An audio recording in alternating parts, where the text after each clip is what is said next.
Conseil des ministres Zalaki présidé et pas le chef de l'État Félix Antoine Tshisekedi Tshilombo. Mon collègue vendredi 28 février 2025.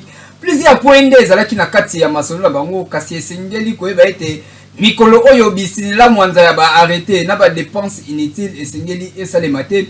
Wala zali moko ya ba résolution oyo bazwaki na kati ya réunion oyo.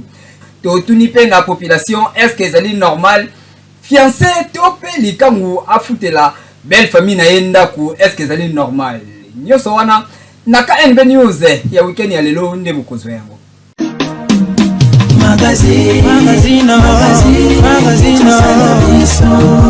Chef de l'État Félix Antoine Tshisekedi Tshilombo a présidé 33e Conseil des ministres. Oyo ezalaki na ba point ebele ba détail nango tozwa na élément oyo ya Jimmy Mukendi. La 33e réunion, il y a Conseil des ministres présidé par le chef de l'État Félix Antoine Tshisekedi Tshilombo na cité de l'Union africaine na communication na ye Mokonzi Mboka à Betty Masolo, il y a audience accordée na procureur général ya cour pénale internationale, rencontre au Salamaki na contexte, il y a situation très tendue na est ya République démocratique du Congo. Ba crime o ezali ko salema kuna na armée rwandaise na ba supplétif na ya M23 oyo bazali kolongo la population kimia. Procureur a sengi ba o nyoso bazali na ba élément to pe ba preuve ba vidéo ya ba crime wana nyoso batinda yango na site ya CPI. Président a engagé gouvernement ba sensibiliser ba victime nyoso pour bapesa ba preuve na ba élément na CPI. Félix Tshisekedi a zongeli masolo oyo babetaki na ba membre ya Union Sacrée et sika nini ya annonsaki remaniement oyo azali ko envisager ko sala gouvernement ya Union nationale pe restructuration oyo ko salema na direction ya Union Sacrée. Conseiller spécial en matière de sécurité ya Mokonzi Mboka nde abandi déjà ba consultation na classe politique pona koyeba ko trouver ba politicien pe ba membre ya société civile to pe ba congolais ya mayele oyo ba koya na gouvernement wana et sika nini gouvernement oyo ekosala nyonso pona kosilisa masolo ya ba agresseur, c'est-à-dire ko affronter ba agresseur oyo balingi ba occuper République démocratique du Congo to pe ba territoire mususu ya République démocratique du Congo na copier ba richesse naturelle. Président asengi ba membre ya gouvernement oyo bazali kosala sikoyo ba continuer kosala musala na malamu avec plus de responsabilités pe basala nyonso oyo ezali kokende na sens ya intérêt ya république. Aboyi ba engagement ya pambala ba signature ya ba arrêté en cascade bikotisa kotisa batu na ba entreprise ya l'état, ba cession ya biloko ya l'état, ba active ya l'état, ba recrutement to pe ba domination. Premier ministre côté na ye tango soki maloba na conseil de ministre abetaki masolo ya conseil à droit de l'homme oyo akenaki na Genève et sika abetaki masolo ya est ya RDC asaliwaki kutu arrivé ya procureur ya CPI pour na masolo yango awa na Kinshasa a informé na conseil pe que en marge ya session à droit de l'homme abetaki masolo mususu na ba partenaire bilatéral pour na soutien humanitaire na situation topé na population oyo bazali na est ya République démocratique du Congo. Échange na ba communauté congolaise ya Suisse et salemaki asengi en outre na ba membre ya gouvernement ba respecter ndenge ya kosala ba engagement ya ba dépenses ya mbongo ya l'état pe basala musala kitoko avec impact na idéologie. Na point d'information, vice-premier ministre, ministre ya intérieur apesaki état ya mboka, alobi ke état d'esprit ya mboka ezali condamnation ya ba crime ya ba Rwandais na ba M23 ezali kosalema na est, exposition ya bombe oyo esalemaki na meeting ya ba occupant lobby na Bukavu pe na Kinshasa, opération Nobo ezali ko continuer avec impact na idéologie na masolo basali pour na sécurité ya proximité. VPM ya défense ayaki ko compléter ye sur évolution ya situation sécuritaire awa na République démocratique du Congo. Ministre ya santé côté na ye alobi que ba zone sous occupation ezali ko koba na ko panza épidémie ya mpox pe choléra na ba épidémie mususu. Déjà na makabo elekaki lobby na Sud Kivu na bombe wana ba noté 16 morts sur place pe 95 blessés. État d'avancement à mi-parcours, il y a campagne agricole 2024-2025 et Salemaki na ministre d'État, ministre d'Agriculture, ministre d'État, ministre d'Éducation côté naye à Salaki bilan négatif, il y a secteur, il y a éducation. Oyo ezali sous occupation, il y a Rwandais. 2594 écoles ezali opérationnelles li sous-souté, 1 108 962 élèves basali en rupture ya scolarité, c'est-à-dire basali kotangate, 35 écoles détruites, P45 écoles et comme transformées dans la base militaire. Psychose collective pour na baka ya recrutement ya bana ndezali ko caractériser état oyo badekona biso bazali na situation occupation bazali ko vivre. Réhabilitation ya ba groupe G23, G24, G26 ya centrale hydraulique ya Inga nde salaki rapport au ministre ya ba ressources hydrauliques pe électricité à salaki na conseil des ministres et sikanini abetaki c'était sur évolution ya masolo kitoko. Situation ya liberté de la presse na ba zone sous contrôle et préoccupé makasi ministre ya communication pe médias et sikanini alobaki que la profession des médias bazali ko vivre musulman manipulation pe bazali ko empêcher bango ko pesa ba information ya solo na ndenge longo bani yango bato o bazali ko vivre babuzo bana sur terrain bazali ko documenter nyonso pour au moment opportun bayi babongo ko exposer ba forfait oyo ba occupant to pe banguna ya Rwanda bazali ko sala na République démocratique du Congo. Côté à formation professionnelle annoncé formation professionnelle ambulatoire na bana ya basoda na basi ya basoda et sikanini ba kopesa bango formation sur masolo informatique, génie civil, électricité, mécanique, froid, na soudure. Après approbation, il y a ba relevé ba décision na conseil de ministres, pe examen na adoption, il y a ba dossier pe ba projet ba texte.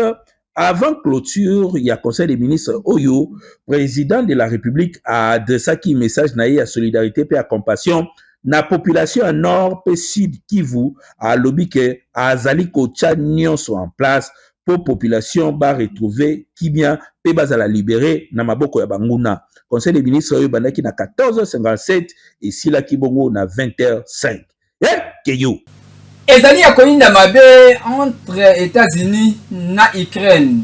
Poutine na Zelensky ba bebani na ndenge ya kosakana te liboso ya presse ba bezalaki na masolo oyo etali ba coopération entre Ukraine na États-Unis kasi ba yokani te liboso ya presse ba swani na ndenge ya kosakana te na minute oyo tozoloba boye relation ezali sous malamu te entre États-Unis na Ukraine. Ba détail tozwa na élément oyo ya Jimmy Mukendi.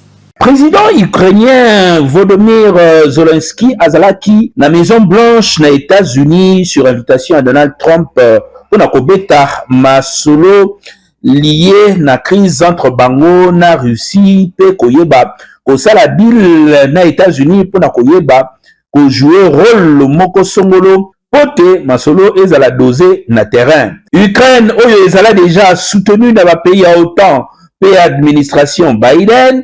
Entrée à Donald Trump na Maison Blanche na janvier 2025 et bouleversé ba donné pe ba centre d'intérêt mususu. Donald Trump oyo azali koyoka sonité ko afficher amitié na ye na Vladimir Poutine alobi que soki ba démocrate bazalaki koyoka na te na Poutine ye azali na ba garantie pe ba assurance pambate Poutine azali master na ye ba démocrate bane ko sala chasse aux sorcières oyo e abutisaki na eloko te ye ndenge ya koti na masolo oyo ezali po guerre ya Ukraine esila une fois pour toutes. Après masolo na bango ya kati na Russie, États-Unis, ya Donald Trump a bengi Zelensky président ya Ukraine oyo basengi na ye a ko signer deal na États-Unis sur l'intérêt américain pe Donald Trump a lobby asilisa guerre mbala moko. Audience oyo ezalaki kita Volodymyr Zelensky a lobby que Donald Trump a ko imposer ye makambute pambate ye pe azali président lokola ye, c'est-à-dire esengeli ba négocier tête à tête pe surtout ayeba protection na ye ekozala nini sima ya masolo oyo nyonso. Mais komaki lokola ba simba na nzoto Donald Trump na Zelensky bayoki soni na presse ezalaki en face na bango te to pe na bato nyonso bazali kotala bango na monde. Trump alobi Zelensky keba ozali kosakana na guerre mondiale. Zelensky pe kote na ye ayebisi ye ke naza président ya mboka nanga naza na ba ordre ya ko recevoir da yo te yo esengeli yo garder bande na yo. Donald Trump ayebisi ye bana lelo soki obimi awa yeba ke tokomi binemi na lingi lisusu komona yo pe awa te. Zelensky abimi akei na kanda ya kosakana te signature ya protocole d'accord sur ba minéraux hydrocarbures pe ba infrastructure ukrainien oyo esengelaki esalema esalami lisusu te. Conférence de presse pe oyo ezalaki prévu esalami lisusu te. Tozali koimagine na tango oyo Vladimir Poutine esika azali kotala bango pe azali koseka. Nini yango esilaka te. Likambo oyo ekomi kaka lokola guerre à est ya Congo ezobaluka kaka sur place likolo ya baintérêt ya baindividu. Mawa promouvoir la culture, la science et le développement des ezali objectif ya la mouture Asbel oyo bazali ko fêter 15 ans d'existence na yango année oyo association oyo ezali initié pe président et pas ya Jimmy Mukendi bazali ko continuer toujours na kosala ba activité ebele na faveur ya jeunesse. La mouture ASBL que je préside, notre première association des spécialistes en communication, marketing, publicité, l'association qui fédère les professionnels et qui encadre aussi les jeunes qui veulent apprendre dans ces domaines, a été pour beaucoup dans tout ce que l'on fait parce que la mouture a été créée en 2010 et jusqu'à ce jour, on a organisé beaucoup de conférences, débats sur les questions liées à la com en République démocratique du Congo.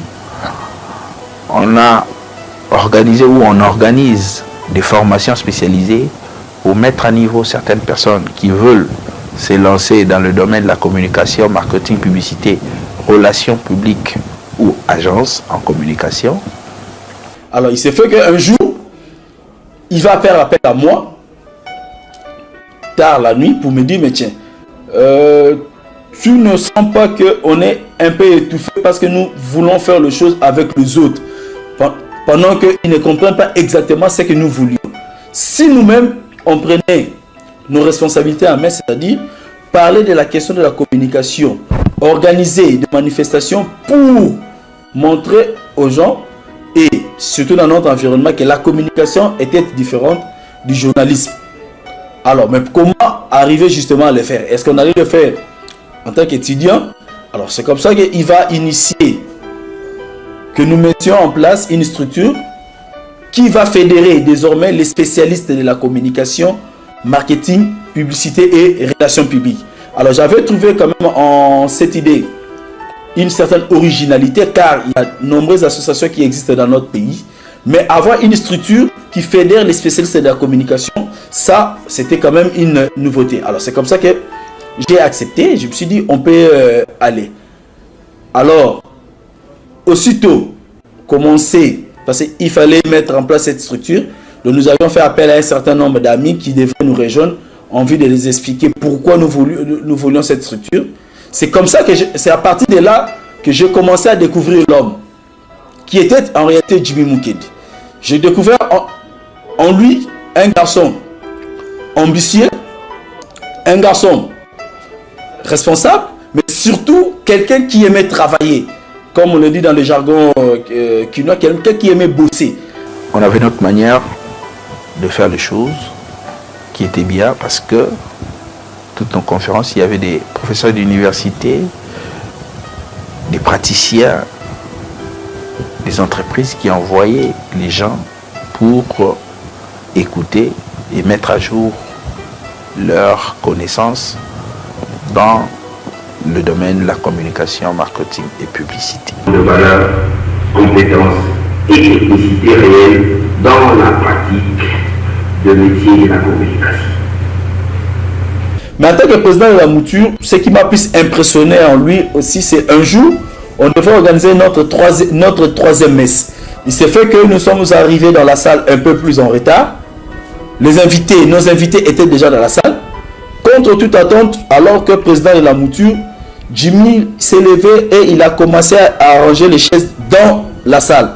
Et parmi les invités qui étaient là ce jour-là, à l'oreille, je vais entendre quelqu'un souffler pour dire, il s'étonnait de voir, mais tiens, celui-là, on nous a dit qu'il est président de la mouture, mais contre toute attente, comment est-ce qu'il arrive, lui, président de la mouture, alors qu'il aurait dû rester, s'asseoir dans un coin et attendre que tout soit fait pour venir assister à la conférence, mais c'est lui qui est en train de recevoir les gens et il est même en train d'installer, enfin, il était en train de faire presque le protocole.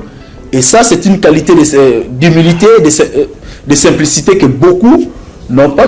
Détermination des concepts. Toute campagne doit avoir un axe de communication et il faut déterminer les concepts clés ou les messages que l'on veut passer. À l'entrée de l'AFDEL, on crée une nouvelle monnaie, mais on en a trois déjà. On en a trois. On a trois zones monétaires. Il y a le Zaïre ancien, le nouveau Zaïre, par là. Il faut réunifier. Donc l'axe de la communication, c'est la réunification de l'espace monétaire. Et donc les concepts, l'axe est là, on peut déterminer aussi le message clé ou le concept clé en voyant l'axe qu'on veut atteindre par rapport à cette communication. Ainsi, si on se rappelle bien, la campagne qui accompagnait la mise en circulation du franc congolais avait pour titre une monnaie unique pour un Congo unique. Et les enjeux, comment vont-ils se présenter maintenant? En 2012, peut-être pour les élections locales, parce que les élections législatives sont déjà passées. Il faut dire que les enjeux actuellement sont devenus des enjeux de proximité, tant sont devenus nombreux des candidats à l'activité politique.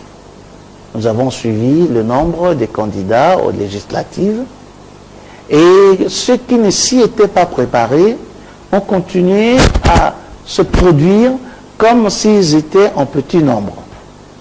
Or, le message qui devait être véhiculé devait être un message pour des groupes isolés, des segments du public.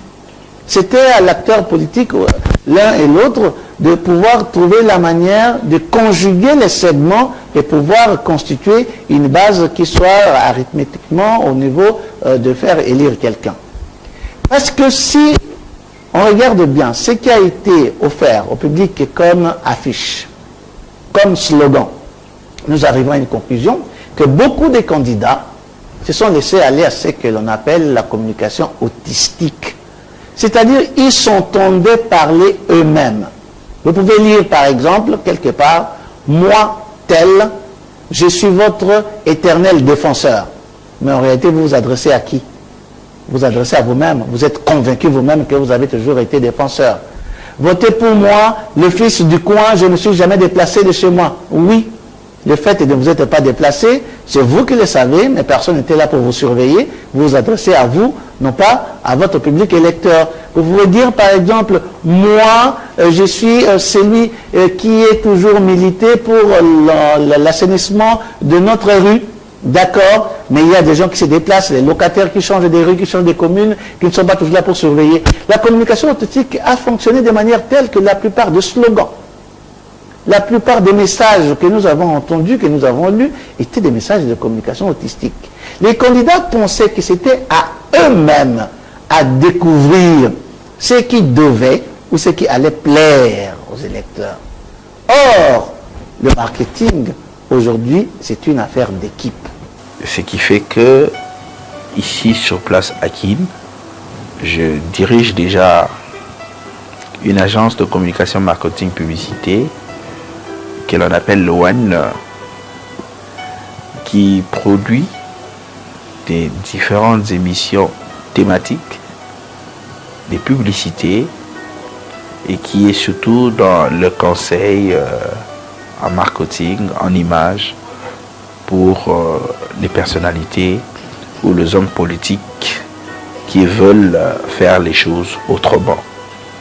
Il a choisi une filière sur laquelle beaucoup d'entre nous ne se sont pas portés.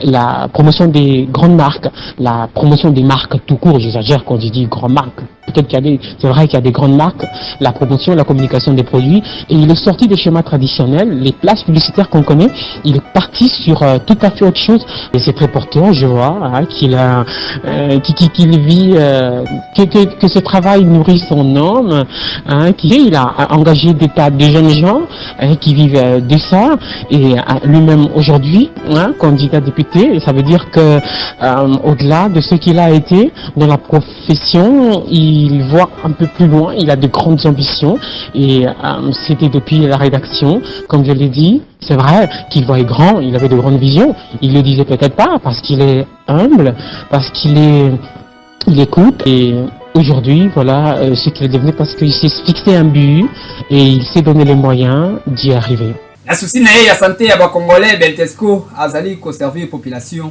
na ba produit na kitoko. Mokolo esengo ezali nde lelo tokutani na bandeko nyonso Kongo mobimba topesi mbote tobani mbulo ya sika oyo ezali mbulo ya bilubu mbula oyo ya sika ezali mbula oyo sengeli mama vraiment alamba kitoko koma mesana de akoto kolamba kitoko mais solution rapide oyo mbala moko ezaka ki bitoska bimisika munene ya ba Plichard Apollo dozana Plichard Apollo ya munene na 425 grammes ya azali tomate azana misuni kitoko ya mbisi ya Plichard oyi kolamba ye na bilubu nyonso azanzela mukuse toza pe na oyo ya pilipili ya 425 grammes yepi misuni kitoko meba choka pilipili na kati poso maso pilipili na wenzete ya 100 francs ya 200 francs toza susu na sardine oyo babengi sardine Apollo oyo ezali lula kitoko mbisi ya bien nyonso ezali gamme Apollo oyo esengeli bo sele na babilubu na bino surtout ba mama restaurant mama malewa na bandako surtout dokota mois ya janvier février tito okene mbula mobimba moi crise kota na ndako poto bimisi pambonge beye na kosomela bana ba bilamba ya bonne année ba bilamba ya Noël mais Betosco apesi bino solution rapide ya mukuse oyo na mbongo muke okutungisa mate oke wenze okocha obimi okomi okochi wenze tambola osoma bisomba sombate solution ezali Plichard Apollo ya Betosco pona bilubu nyonso ya ba mama pote papa oyo bakobata libana bana balia kitoko baba na santé ya malamu. Est-ce que ezali normal likangu afute la belle famille na yenda kute pas zorba charge na ba ordonnance na ba hôpital na courant na mai? Est-ce que ezali normal? Je sais que salami na famille na yo bongo, est-ce que kolinga? Na kati ya ville province ya Kinshasa ba couple belé lelo oyo na kati ya ndako ya ba mabala ba problème ezanga te pamba te batu oyo ba vivaka sa ba problème ezala bazala kate. Magazine KNB ekiteki na terrain mokolo lelo kosolola na population na sujet oyo batunaki motuna epa ya population. Est-ce que fiancé akoki kofutela mama bokilo na yenda kotope ba membre ya famille ya mwasi na ye? Bato misusu bazalaki contre ba misusu bazalaki pour kasi masolo oyo esengeli bosimba eti na monde ya lelo ekoma nango kala ingango kala technique noko akotina nokutu na kati ya famille mobimba te kasi akoma kozwa ba responsabilité misusu oyo kutu peut-être na famille na yemoko asalaka yango te nyoso tu wana pona kolengela bolingo tope libala oyo azali ko préparer epai ya mwasi to molongani oyo bazali ko vivre na ye lelo oyo tokoma komona noko mususu akendaka na ye musala azonga soir kasi na suka ya mwa akendaka kotika mbongo ya ndaku quelque part ndaku oyo ye alalelaka te ndaku oyo ayebi kutu histoire nango ndenge ebandate menoko akendaka kaka kotika ka mbongo yanda kukuna chaque fin du mois okoyoka fiancé na ye chéri oyebi mama ninga zabo ye mikolo yo azoteka te ezosenga kaka mwa olisungi otia mwa 1 fois otia mwa 10 fois noko pa tali kaka chéri nanga nazalaka na ye na kotika mère na bango souffrir boyete noko abani kofuta abani kopesa ti ekomi na niveau noko pe fin du mois vraiment bafuta mbongo boye noko akati ndambo ekei baki kofuta ndako population kinoise bango pe bakangaka monoko te balobaki boye ba oyo bazalaki contre na ba oyo bazalaki pour Bon, soki aza na ye na mbongo na ye akoki na ye kofutela likangu mais ezaka bien te mosusu ye mobali yango aza na mwasi na ye na bana so aya su kofutela nga mpe en plus mama na nga mosusu ayebi ke babala ye te so mobala mwana na nga bamama oyo azoba nde baolinga bongo neti mama oyo ya mayele aolinga te neti nga na olinga na nga te bon nga conseil nakoki kopesa bamama oyo swat bana na bango baza bakuluna yo oyoki mwana na yo aza kuluna na yo mama ozondima babiloko ya bongo ndenge moko mpe na nga yo yebi ube mama na ngai ayebi bien ke likangu ya mwana donc bamama bazoba bango nde bazaka mingi na makambo wana neti nga mama biso aolinga na ye te neti nga moko mpe mwasi na koboya kasi bamama na nayebisi bango eza mabe makasi fo batika eza mabe une fois que ovia mwasi ezalaki likangu eza mwasi obali te ni parent ne bayebi yo te eza bien te okofutela baparent ndako ndenge nini opedote te lomo te okofutela parent ndako eza bien te omona eza bien te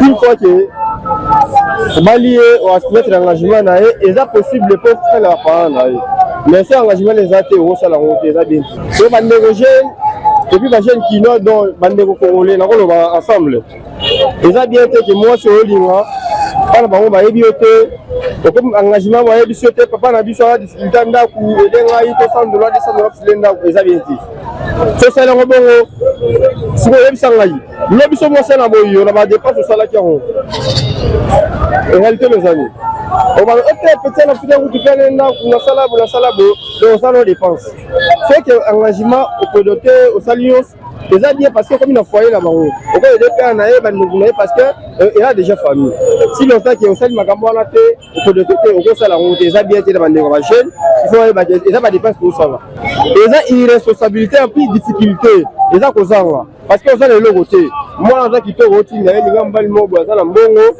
apesa mbongo ale sunga biso na ndako to li ate banini donc déjà irresponsabilité en plus difficulté baza na ya vie ah oui boyene ezalaka noko yebaka ndenge balobaka tala nsima zonga moto okosala badepense ebele kasi na suka ya masolo boye okomona petit tango mpe alobi papa est ce que yoza moto niveau nanga ngana yo wana ezalaki ta wana lelo yo na développa na koma moto ba niveau mosusu otali badepense oyo sala na famille wana kasi otikali ko bénéficier na eloko moko te bino mpe bandeko basi esengeli boyeba ke soki ozali na bolingo ya mwana mobali ya bato ya 100% te tika kosalisa ye badepense ebele pour ke na suka nango abanda koregrete oui nazalaki na esengo ya kopresente bino magazine aka NB News moko na lelo ngai na bino tomonani mikolo oyo ezali koya magazine